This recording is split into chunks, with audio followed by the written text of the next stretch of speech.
한 번 더 인사하실까요? 사랑합니다. 축복합니다. 우리 성가대 찬양 감사합니다. 많이 받았습니다. 여러분, 오늘 말씀을 믿는 것이 곧 하나님의 일입니다 라는 제목으로 함께 말씀을 나눌 텐데요. 먼저 지난주에 어제 돌아왔습니다만 어제 청년부 8명과 함께 청년부 수련회를 이렇게 다녀왔습니다. 순천에 있는 교회를 거점으로 해서 여수 이렇게 다녀오고 했는데요. 여수에 보면 이 애양원이라는 곳이 있어요. 애양원에는 이 손양원 목사님, 이제 순교자 손양원 목사님을 이제 기념하는 손양원 목사님 순교 기념관이 거기에 있습니다. 그리고 손양원 목사님은 그의 일생에서 이제 나병이라고 불리는 한센시 병을 돌보는 애양원 교회의 1939년에 2대 목회자로 부임을 합니다.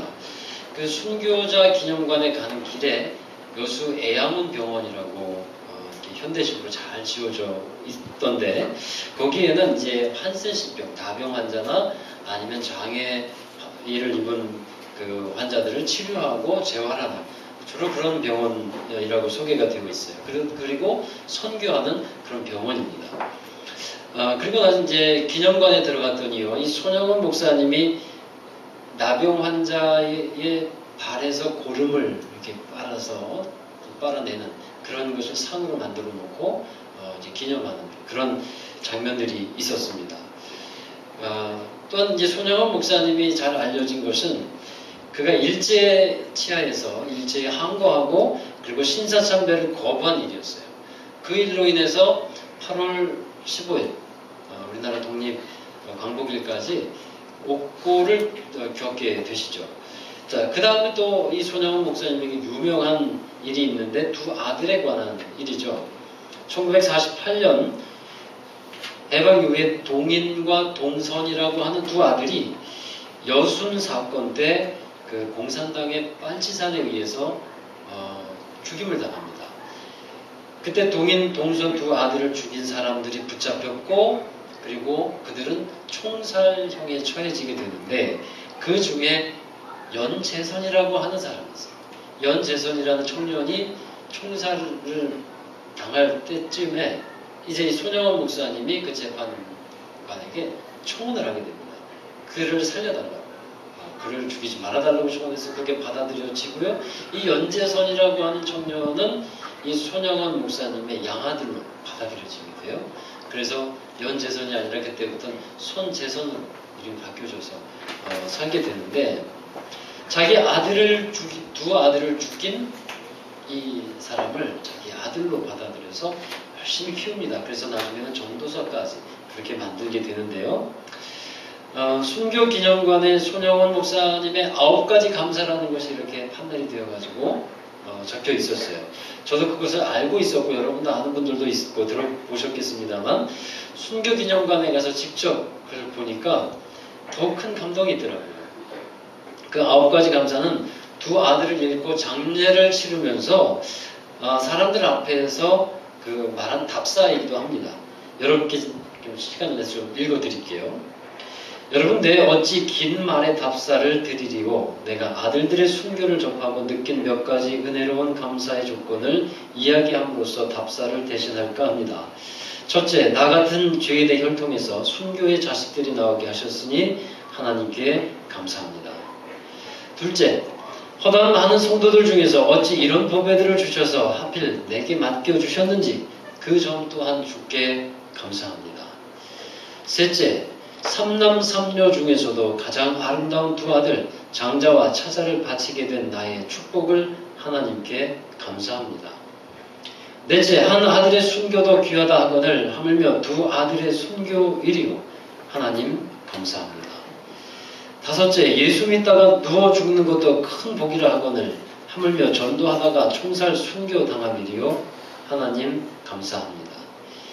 여섯째, 미국 유학 가려고 준비하던 내 아들 미국보다도 더 좋은 천국에 갔으니 하나님 감사합니다. 일곱째, 나의 사랑하는 두 아들을 충살한 원수를 회개시켜 내 아들 삼고자 하는 사랑의 마음 주신 하나님께 감사합니다. 여덟째, 내 두 아들의 순교로 말미암아 무수한 천국의 아들들이 생겨날 것이 믿어지니 우리 아버지 하나님께 감사합니다. 아홉째, 이 같은 역경 중에서 이상 8가지 진리와 하나님의 사랑을 찾는 기쁜 마음, 여유 있는 믿음을 주신 우리 주 예수 그리스도께 감사합니다. 그리고 이어서 이런 말을 합니다. 이 일들은 옛날 내 아버지 어머니가 새벽마다 부르짖던 수십 년간의 눈물로 된 결정이요. 나의 사랑하는 나 환자 형제 자매들이 23년간 나와 내 가족을 위해 기도해준 그 성의의 열매로 믿어 의심치 않으며 여러분께도 감사드립니다. 이후에 이 손양원 목사님은 한국전쟁 때 공산군에 의해서 죽임을 당하죠. 자, 여러분, 손양원 목사님의 일대기와 이 감사의 고백을 보면서 좀 마음이 참 찡하기도 하면서 그리고 참으로 부끄러워지게 되었습니다. 여러분, 우리는 얼마나 감사할 수 있을까요? 이런 상황에서. 두 아들을 잃은 상황에서 이런 감사와 찬양이 나온다는 것, 이게 가능한 일일까요? 여러분, 그 정도는 아니더라도 우리가 조금 힘들고 어려운 상황이 되면 우리가 얼마나 많은 그 감사를 잃어버리고 살아갑니까? 조금만 힘들어도 감사가 사라지는 것이 우리들의 현 모습이 아니겠는가 그런 생각을 해봐요. 자, 여러분, 예수님 생각하고 하나님의 뜻을 신뢰할 때 감사가 이루어질 수 있음을 믿습니다. 그래서 오늘 예배를 통해서 먼저 저와 여러분이 감사하는 마음으로 하나님께 예배를 드렸으면 좋겠어요. 정말 일반적으로 사람들이 생각하는 감사가 있을 겁니다. 그런 감사를 가지고 여러분 나와서 예배 드릴 때 풍성한 감사가 드려질 수 있을 거예요.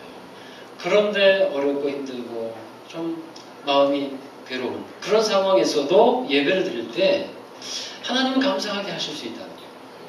그 마음을 우리에게 주셔서 우리가 되돌아보면 감사하지 못할 일인 것 같은데 감사하는 거예요. 마치 손양원 목사님 이런 감사가 어떻게 나오겠습니까? 그런데 성령으로는 된다는 사실입니다. 여러분, 우리 감사하면서 은혜 가운데 살아갑시다. 이제 이런 감사가 될 수 있는 것은요, 그 바탕이 있는데 믿음 때문에 되는 거예요. 믿음 위에 은혜가 부어지고 그 다음에 거기에 감사가 있고 평안이 있고 기쁨이 일어나게 되는 건데요. 저는 이 믿음을 오늘 이렇게 설명드리고 싶어요. 믿음은 방향이다 라고 말씀을 드리고 싶어요. 우리의 삶의 방향이 주님께 맞춰져 있는 것, 이것이 뭐냐면 바로 믿음을 가지고 살아가는 하나의 모습이다라는 겁니다. 믿음을 갖고 살아가는 사람들은 그 방향이 주님께 늘 맞춰져 있는 겁니다. 그러나 이 방향이 좀 틀어지면 어떻게 될까요? 여러 가지로 불협화음들이 우리 속에서부터 우리 삶에서 여러 가지 그런 좋지 않은 소리들이 막 나타나게 되는 겁니다. 오늘 말씀을 보시면 예수님을 쫓아 나온 많은 사람들이 있어요. 그런데 이들은 방향이 잘못됐어요. 예수님을 쫓아 나왔는데 방향이 잘못됐어요.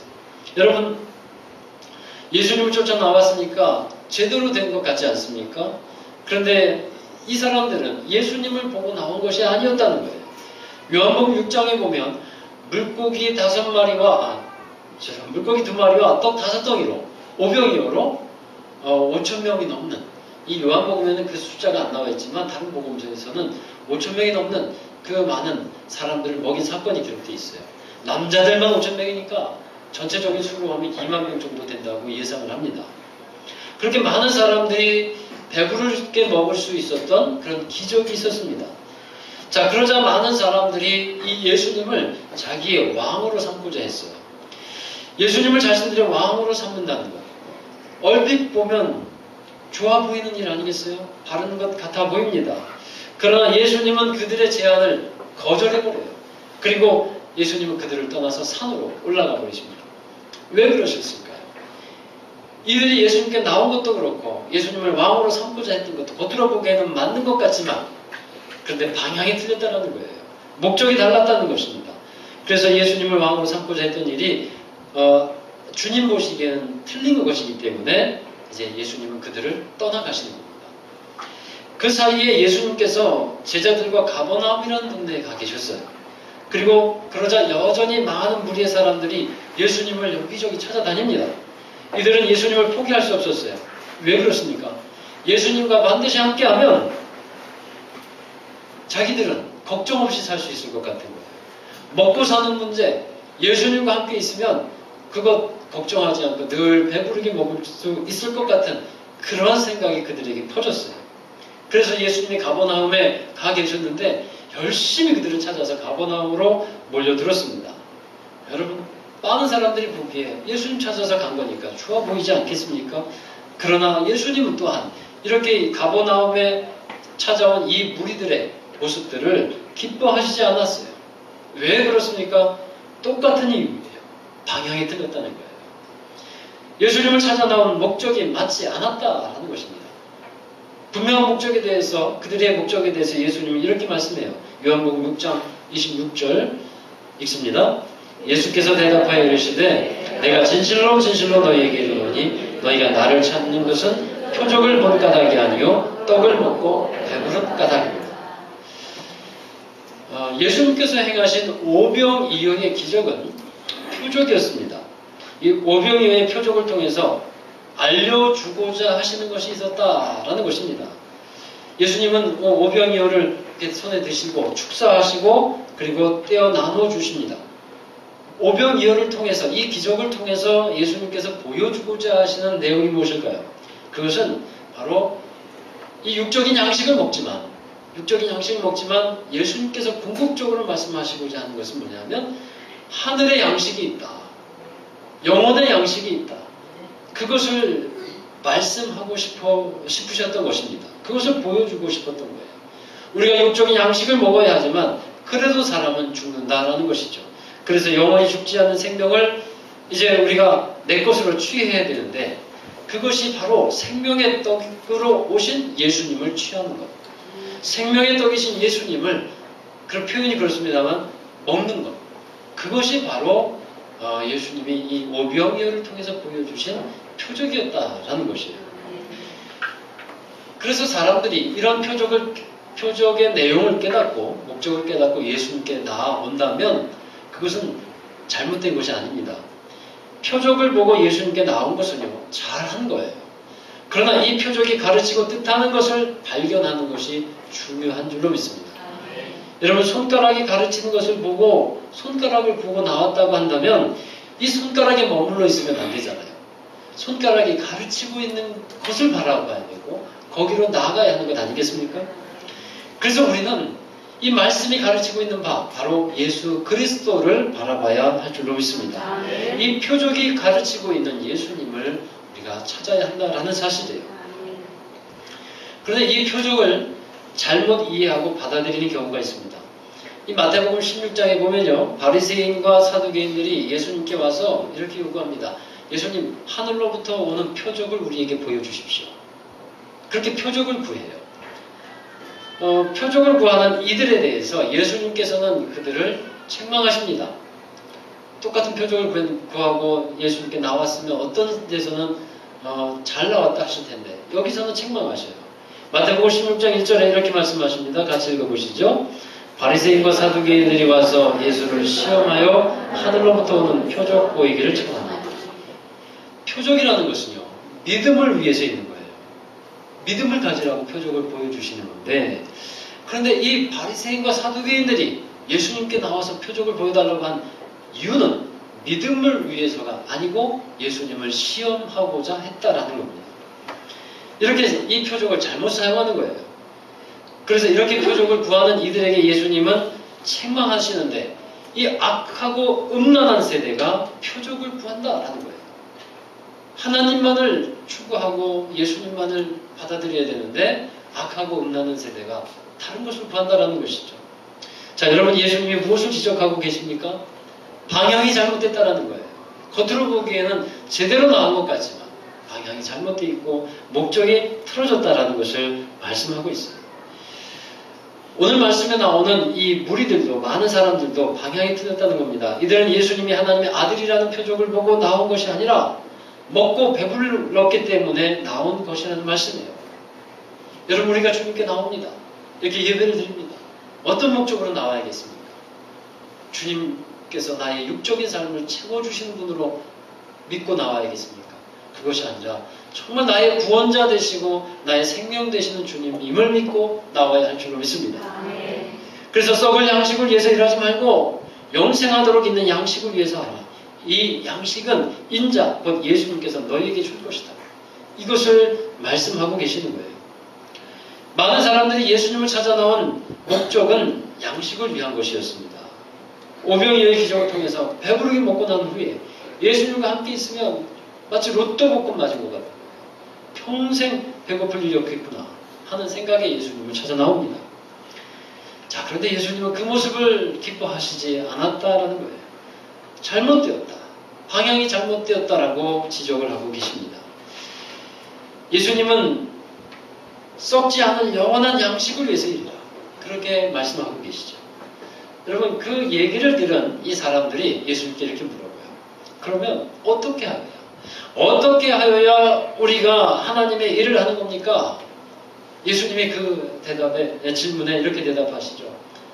하나님께서 보내신 일을 믿는 것이 하나님의 일이니라. 여러분 한번 따라해 보실까요? 하나님께서 보내신 일을 믿는 것이 하나님의 일이니라. 그렇습니다. 믿는 것이 하나님의 일이다. 주님은 지금 이것을 말씀하고 있어요. 우리가 어떤 일을 많이 하는 것이 중요한 것이 아니라 가장 중요한 것은 믿음이다. 예수님을 믿는 것이 가장 중요한 일이다라는 것을 가르쳐주고 있습니다. 여러분, 이 믿음이 바로 우리가 나아가야 할 방향이 되는 겁니다. 하나님의 일은 믿음에서 시작된다라는 말씀이에요. 여러분, 교회에 와서 내가 어떤 일을 할까? 그렇게 생각을 합니다. 그러나 그것을 먼저 생각하는 것보다도 더 중요한 것이 있어요. 어떤 일을 하기 위해서 교회에 온 것이 아닙니다. 여러분 꼭 기억하십시오. 어떤 일을 위해서 교회에 온 것이 아니고 그것보다 내가 어떤 사람이 될 것인가가 중요해요. 여러분 믿는 자 되시는 여러분 되기 바랍니다. 그것이 가장 시급하고 중요한 일이 되기 때문입니다. 하나님께서 예수 그리스도를 우리에게 보내주셨고 예수님께서 우리 죄를 짊어지고 십자가에서 우리 죄를 대속해 주셨다는 것. 이것을 믿는 것이 먼저라는 겁니다. 그것이 우리의 방향이 되어야 한다라는 사실입니다. 처음부터 우리의 신앙이 여기 이 믿음에 정조준되어야 돼요.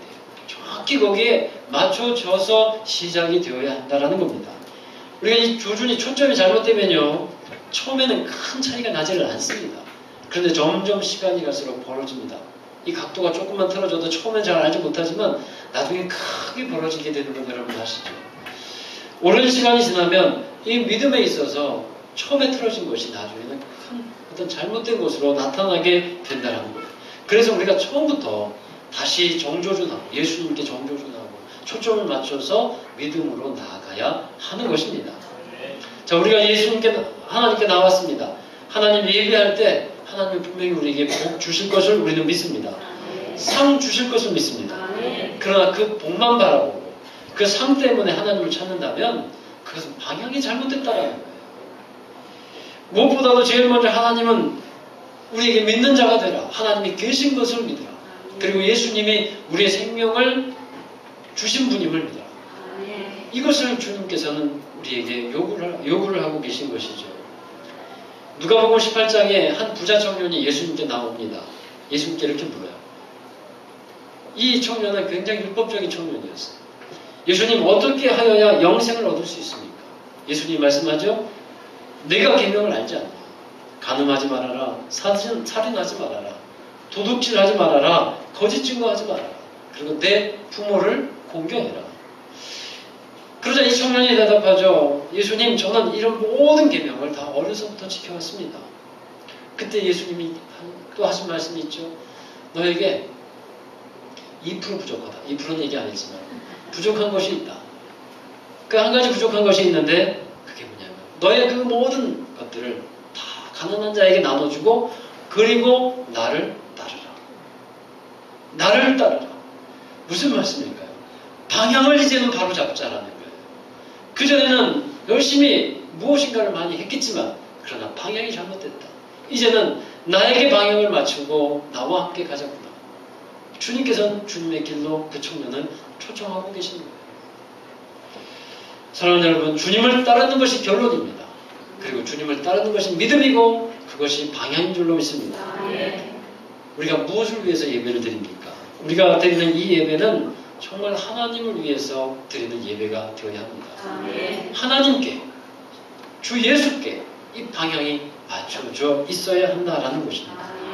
그런데 보통 이 예배가 나에게 맞춰져 있다면요, 나 중심으로 이 방향이 맞춰져 있다면 그게 방향이 문제가 생기는 거예요.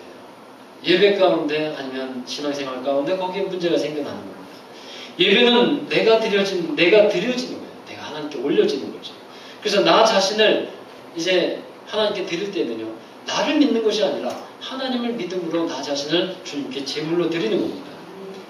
그래서 우리 예배는 나 자신을 향한 방향이 나를 향한 예배가 아니라 하나님을 향한 예배가 되어야 하는 것입니다.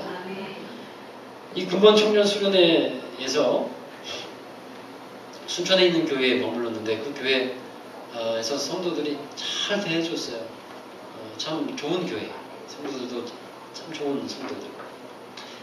근데 그 묘기도회 때 제가 말씀을 전하게 되었어요. 요한복음에 관한 말씀을 드렸습니다.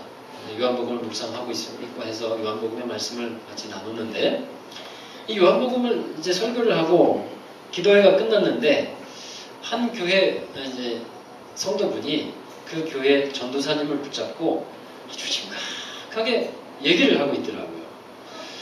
그 나중에 이제 전도사님을 만나고 또 목사님과 함께 이제 차를 마시게 됐는데, 전도사님이 심각하게 담임 목사님에게 무언가를 말하는 거예요. 근데 그 말을 들어보니까 이런 겁니다. 그분이 금요기도에 이 설교 참여하고 설교를 듣고 그 설교에 좀 어려운 반응을 보였다는 거예요.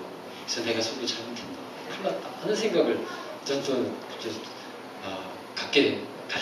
갖기도 했어요. 근데 며칠 전에 전도사님이 설교한 것도 그렇고 제가 설교한 것도 그렇고 다 자기에게 하는 얘기라는 거예요. 자기에게. 그래서 그분이 하는 얘기가 뭐냐면, 목사님이 전도사에게도 이렇게 설교하라고 했고 나에게도 이렇게 설교하라고 시켰다라는 거예요. 그래서 심각하게 목사님은 나를 한마디로 지금 치고 있다, 이렇게 심각하게 얘기를 하고 있는 거예요. 그래서 제가 그 얘기 듣고, 아니 어떻게 그렇게 생각할 수 있을까. 제가 알지도 못하는 그분을 치는 설교를 했을 리도 없지만 그분이 그렇게 생각하는 것 자체가 참 좀 황당하기도 하고 마음도 불편하기도 하고 또 한편으로는 불쌍하기도 하고 그래요.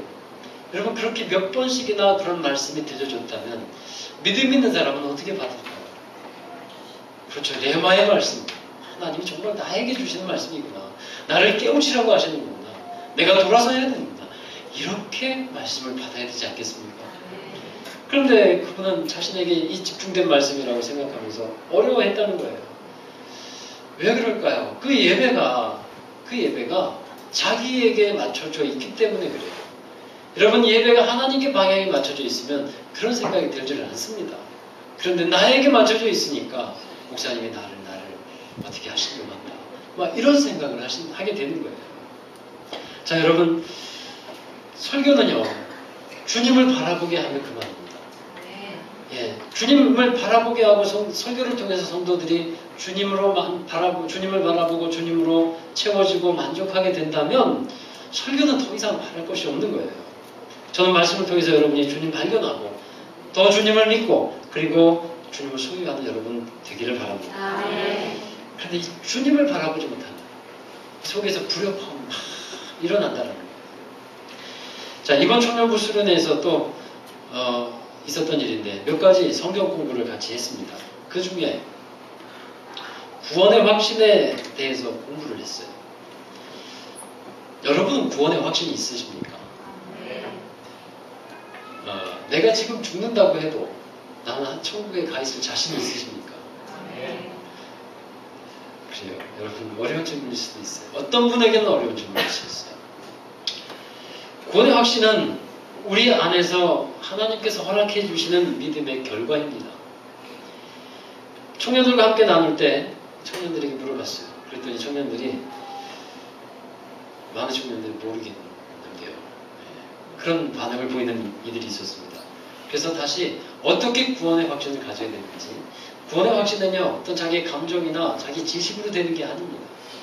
우리는 분명히 믿어야 되는 것이 있어요. 믿음으로 되는 건데 바로 이 하나님의 말씀 안에 그 구원의 확신을 가져야 하는 것입니다. 말씀에 그렇게 기록이 되어 있어요. 그래서 우리 청년들 외우라고 했는데 요한일서 5장 12절 아들이 있는 자에게는 생명이 있고 하나님의 아들이 없는 자에게는 생명이 없느니라. 분명하게 여러분에게도 말씀드릴게요. 여러분 예수 그리스도를 믿으신다면 내가 죄인이고 내 죄를 대속해 주시고 나를 구원해 주실 분 유일한 분이 예수 그리스도이심을 여러분 믿는다면 예수님이 여러분 안에 계심을 믿으십시오. 그러면 요한일서 5장 10절 말씀처럼 아들이 있는 자에게 생명이 있다. 이 생명은 곧 영생이요 구원을 말하는 겁니다. 여러분이 예수님을 영접했다면 구원의 확신을 가지셔도 돼요. 물론 구원의 결정은 하나님이 하시지만 우리에게 성령께서 확증해 주시는 그 증거 그 다음에 그 확신을 분명히 갖는 것은 담대함을 얻게 하고 그리고 분명한 구원의 길로 또 나아가도록 만들어줍니다. 자, 여러분 어떠하십니까? 구원의 확신이 저와 여러분에게 늘 충만하기를 바랍니다. 분명히 이 믿음 위에 그 구원의 확신도 이루어지게 된다는 거예요. 여러분 이 믿음 위에서 하나님의 일을 우리가 감당하게 됩니다. 여러 가지 주님을 위한 일과 봉사와 헌신 다 이 믿음 위에서 행해지는 것입니다. 수고 헌신을 하다 보면 힘이 들 때가 있죠. 왜 힘이 들 때가 없겠습니까? 그러나 힘든 것도 믿음으로 능히 감당하는 것입니다. 이번에 들은 손영원 목사님 순교 기념관이 이렇게 되어 있어요. 시읒자로 되어 있습니다. 그래서 알아보니까 이 시읒이 손영원 목사님을 말하는 이제 시읒을 뜻하는 것이고 또한 삼위일체를 뜻한다. 이렇게 그 건축을 의미를 가지고 했더라고요.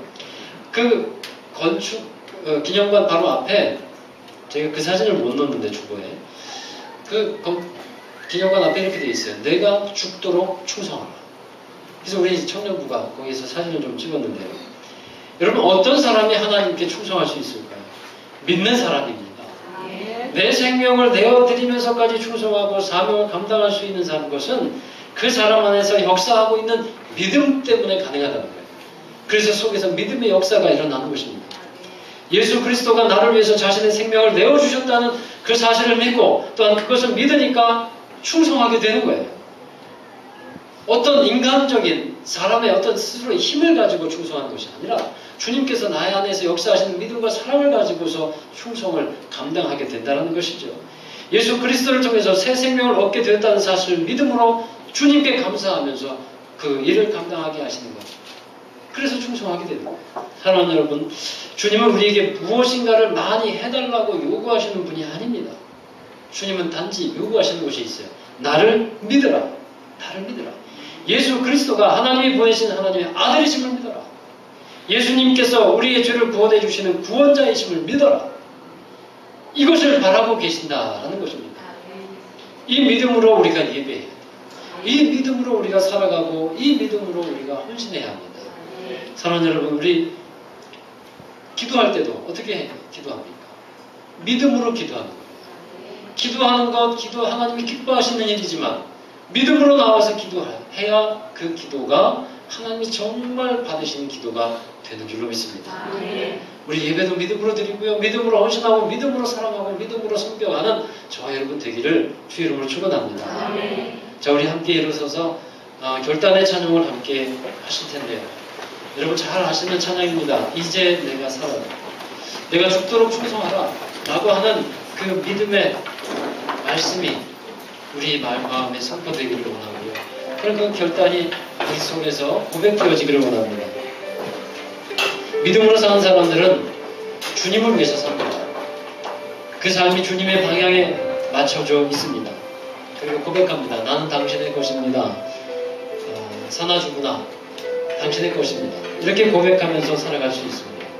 여러분, 아름다운 믿음의 고백, 믿음의 삶을 살아가는 저와 여러분 되기를 바라고 이 찬양을 통해서 그 고백이 올려지기를 원합니다. 이렇게 찬양하시죠.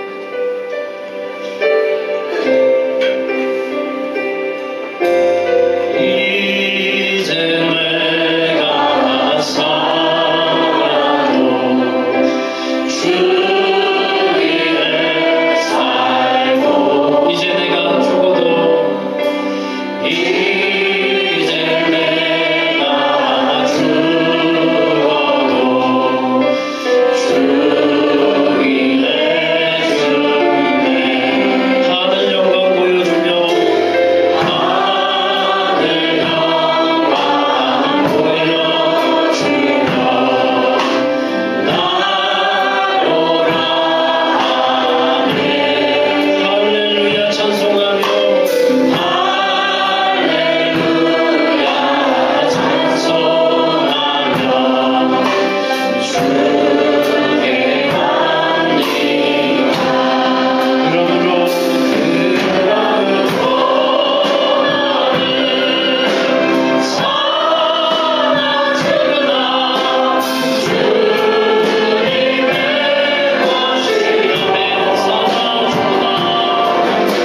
십자가에서 피 흘려 죽으신 그러므로 우리에게 생명을 내어주신 주님, 그 주님을 믿으며 살아가겠습니다. 그 믿음으로 충만한 삶을 살아가겠습니다. 우리의 생명 되신 하나님 감사합니다. 우리 심령이 믿음으로 채워지게 하시고 주님이 하시는 놀라운 일을 보게 하여 주옵소서. 능력 있는 삶을 믿음으로 살게 하옵소서. 믿음을 갖고 기도하고 믿음을 갖고 살아가며 믿음을 갖고 예배하겠습니다. 함께 통성으로 기도하겠습니다. 거룩하신 아버지 하나님 감사합니다.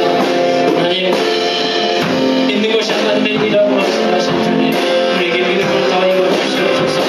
그 시간에 분명한 믿음을 이루어 주시옵소서. 하나님, 구원의 확신이 있다에 없으며 예수 그리스도가 우리 안에 거하였으니 그라고 말씀 믿게 하여 주옵소서. 진정 우리 심령의 믿음으로 채워줄 때에 하나님의 놀라운 능력을 경험하게 하실 것입니다. 하나님, 우리의 믿음이 우리의 마음이 우리 삶이 주님께 방향이 닫혀 주시옵소서. 능력 있는 믿음의 삶을 살아가는 우리 성도를 되게 해 주시옵소서. 우리 너무나 정말 주님께 맞춰지는 삶을 살게 해 주시옵소서. 믿음으로 주님의 뜻을 이루어가는 우리 되게 해 주시옵소서. 주님, 우리 가운데 참으로 주님 기뻐하시는 믿음으로 채워 주시옵소서. 사랑의 아버지 하나님, 우리에게 믿음 주시는 주님 감사합니다. 주님, 우리 안에 더욱더 믿음을 충만하게 하여 주시옵소서. 그리하여 생명 되신 예수님과 함께 늘 살게 하여 주시고 우리 안에 믿음이 있어서 정말 하나님의 하시는 일을 보게 하시고 믿음으로 사랑하며 믿음으로 예배하며 믿음으로 기도하게 하여 주옵소서. 하나님, 우리의 삶의 방향이 어디에 맞춰져 있습니까?